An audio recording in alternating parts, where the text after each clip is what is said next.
Pero, bakit natin ito sinisira? sa apoy.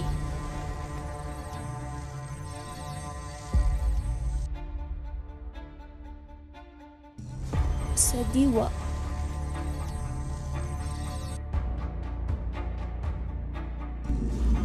sa hangin,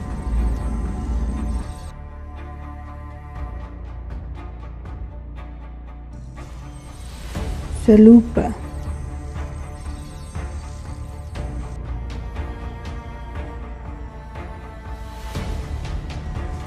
At maging tubig.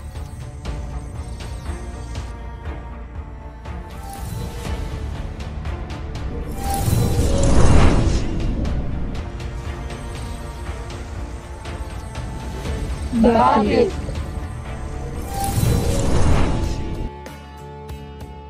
Akala natin na sa simpleng pagtapon ng kapirasong basura ay walang gaanong epekto sa ating kalikasan.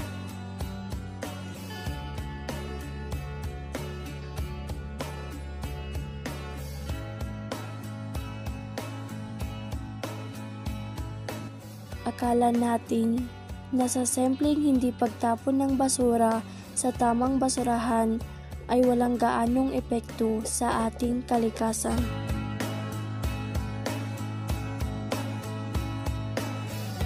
Akala natin na sa simpleng paggamit ng maraming plastik at hindi paggamit ng makakalikasang gamit ay walang gaanong epekto sa ating kalikasan.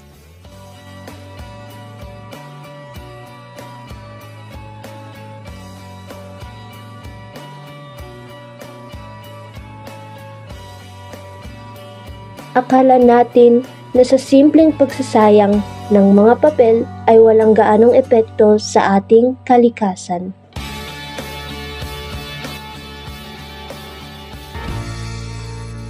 Ang di natin alam, sa likod ng ating walang pagsasaalang-alang na pagkilos, dahil sa labis na pagnanais natin para sa mabilis na pagunlad, ay unti-unti nating pinapatay lahat ng buhay sa ating daigdig. Sa bawat bundok na ating binubukal at inaabuso, sa bawat basurang ating ikinakalat sa hangin at katubigan, ay tila ba isa-isa nating ibinabaon sa hukay ang ating pag-asa at kinabukasan sa hinaharap. Unti-unti nating winawasak ang mga halaman, sinasakal ang mga hayop, at sa huli, tayo rin mismo ang ating sarili, ang ating pinapatay. Pero,